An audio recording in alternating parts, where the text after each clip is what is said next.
Hello friends, welcome to RK coaching classes. मैं राकेश कुमार एक बार फिर से आपका आरके कोचिंग क्लासेस में स्वागत करता हूं। एक्सरसाइज 2.2 हमारी चल रही थी। आज हम उसका क्वेश्चन नंबर 2 शुरू कर रहे हैं। क्वेश्चन नंबर 2 क्या कहता है देखिएगा। Use Euclid division lemma to show that the cube of any positive integer is of form 9q and 9q plus 8 where q is some integer. Question कह रहा है हमें कि यूक्लिड डिवीजन लेमा का यूज़ करते हुए आपको शो करना है कि क्या शो करना है, किसी भी पॉजिटिव इंटीजर का जो क्यूब होगा वो 9q के फॉर्म में होगा या फिर 9q प्लस 8 के फॉर्म में होगा। तो आपको यहाँ दो चीज़ें प्रूफ करनी है, एक तो 9q लाना है, एक 9q प्लस 8 लाना है। तो दो फॉर्म्स को आपको प्रूफ करना है। तो चलिए किस प्रकार होगा, ये हमारा सॉल्यूशन हो जाएगा। सबसे पहले लेट करना है ए। लेट ए क्या मानेंगे कि ए कोई पॉजिटिव इंटीजर है। लेट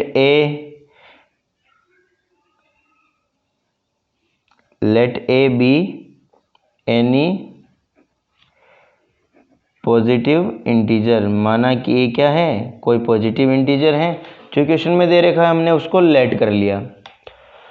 नेक्स्ट, अब क्या करना है आपको, इसको सॉल्व करना है यूक्लिड डिवीजन लीमा से। तो यहाँ लिखना है आपको by Euclid's division lemma. Euclid division lemma क्या होती है, हम जानते हैं a is equal to b q plus r, ये एक स्टेटमेंट होता है। अब नेक्स्ट स्टेप में आपको क्या करना है, यूक्लिड डिवीजन लीमा जो आपको दे रखी है उसके अंदर आपको इस लीमा को जो क्वेश्चन में जो प्रूफ करना है उसके साथ कंपेयर करना है। यानी क्वेश्चन में क्या दे रखा है, 9q और 9q प्लस 8। एक तो हमने लेट कर लिया, दूसरी बात बी इनकी बात करें bq प्लस आर, और इनको देखो ये इस रूप में है bq प्लस आर। q की जगह q है तो इसका मतलब b की वैल्यू कितनी हो गई 9, और यहाँ पर रिमाइंडर 8 ले रखा है, यानी हमें आंसर में 8 प्रूफ करना है। और यहाँ कुछ नहीं है तो 0 वाला लेंगे। तो यहाँ पर जब मैंने इसको और इसको कंपेयर किया, q के साथ में क्या आ रहा है 9 और इसमें q के साथ में आ रहा है b, तो दोनों बराबर हो गए। तो यहाँ पर b इज इक्वल टू कितना हो जाएगा, 9 हो जाएगा। दूसरी बात, अब बात करते हैं रिमाइंडर की। शेषफल हिंदी में बोला जाता है रिमाइंडर को। रिमाइंडर क्या होगा, हमेशा ध्यान रखना, रिमाइंडर या तो 9 हो सकता है या फिर 9 से छोटा हो सकता है। तो रिमाइंडर क्या क्या हो सकते हैं, 0 हो सकता है, 1 हो सकता है, 2 हो सकता है, 3 हो सकता है, 4, इसी तरह 9 तक हो सकता है। ये तो आपके रिमाइंडर हो सकते हैं।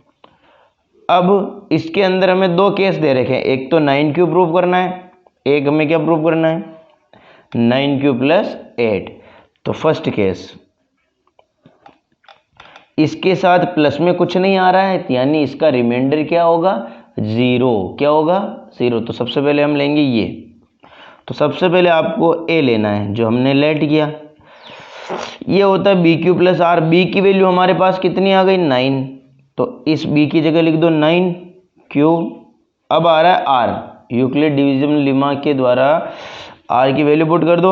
आर की वैल्यू हमारे पास कितनी है 0 1 2 3 4। तो यहाँ हमें कितना लाना है, इसके पीछे प्लस में कुछ नहीं है 0 है, कुछ नहीं है तो 0, तो यहाँ लिख देंगे इस रिमाइंडर को ये 0। अब हमें इसका क्यूब करना है, क्वेश्चन में दे रखा है show that the cube of any positive integer. Cube निकालना है तो a का क्यूब करेंगे तो किसका क्यूब होगा 9q प्लस 0 का भी क्यूब होगा, 9q प्लस 0 का होल क्यूब।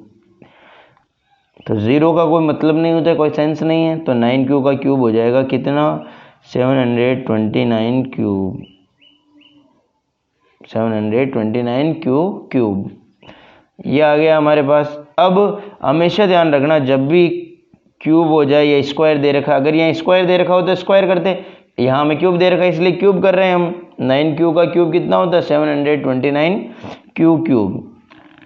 अब यहाँ ध्यान रखना आपको, यहाँ हमेशा क्यू नहीं लेना है। अगर आपको क्यू लाना है क्वेश्चन में तो हम अभी इसको क्या लेट कर लेते हैं, कोई भी दूसरा अल्फ़ाबेट ले लेते हैं। जैसे हम ले लेते एम ले लेते हैं इसको यहाँ पर, क्योंकि क्यू तो हमें लाना है, सेम हो जाएगा या m ले लो।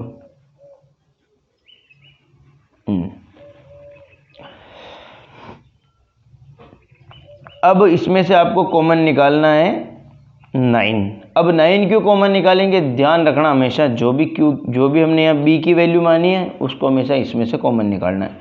9 कॉमन निकालोगे तो यहाँ बच जाएगा 81m³। अब 81m³ आ गया तो यह हो जाएगा 9q। अब क्यों हुआ ये ध्यान रखना, ब्रैकेट में जो भी वैल्यू बचेगी उसको हमें q मानना है, बिकॉज 81m³ को हमने क्या मान लिया, q मान लिया। क्या मान लिया, q। ये तो आ गया हमारा 9q। सेम इसी तरह हमें क्या लाना है, 9q + 8। तो यहाँ डाल दीजिए सेकंड केस। अब एक चीज़ ध्यान रखना कि यहाँ 8 लाना है और हमें पता है कि क्यूब करना है, तो इनमें से कौन सा रिमाइंडर लेंगे तो 8 आएगा, यानी 2 का क्यूब करेंगे तभी 8 आएगा। तो जहाँ हमने यहाँ 0 लिखा है तो अब हम क्या लेंगे, 9m+2 लेंगे, क्योंकि 2 का क्यूब क्या होता है 8। इस तरह आप डिसाइड करोगे। तो चलिए नेक्स्ट स्टेप, ये सेकंड केस। अब हम लेंगे a = 9m तो लेंगे ही, प्लस 0 की जगह क्या लेंगे, 2 लेंगे। अब इसका क्यूब करेंगे, a का क्यूब किया यानी 9m+2 का भी क्यूब होगा।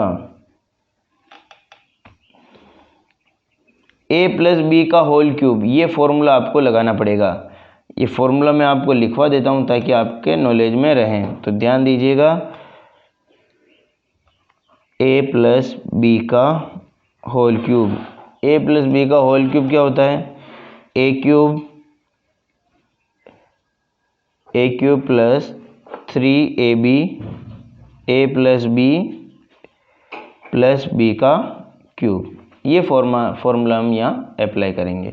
तो यहाँ a की वैल्यू क्या हो जाएगी 9m, b की वैल्यू क्या हो जाएगी 2। तो a³ यानी 9m का क्यूब प्लस 3ab ब्रैकेट में a + b यानी 9m+2 प्लस b का क्यूब यानी +2 का क्यूब। 9m का क्यूब कितना हो जाएगा, 729m³। और 3 × 9 × 2, 3 × 9 × 2 करेंगे हम, तो ये हमें कितना आएगा, 3 9 27।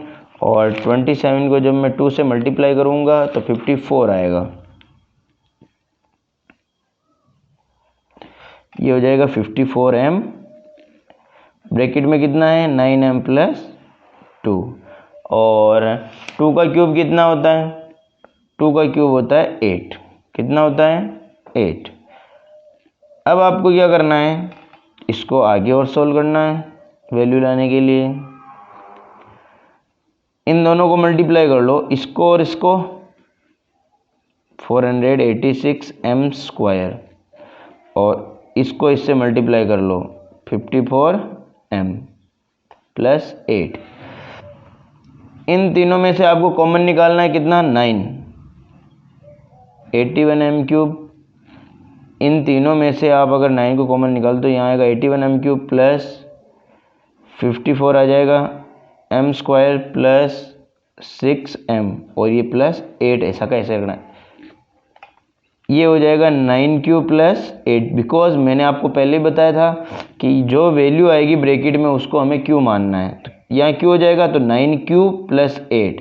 तो यहाँ लिख दीजिएगा, because q = 81m³ plus 54m² plus 6m। ये हमारा प्रूफ हो गया। तो लास्ट में आप एक लाइन लिख सकते हो कि द क्यूब ऑफ, आप ये लाइन लिख सकते हो, the cube of any positive integer is of the form of 9q और 9q + 8 where q is some integer.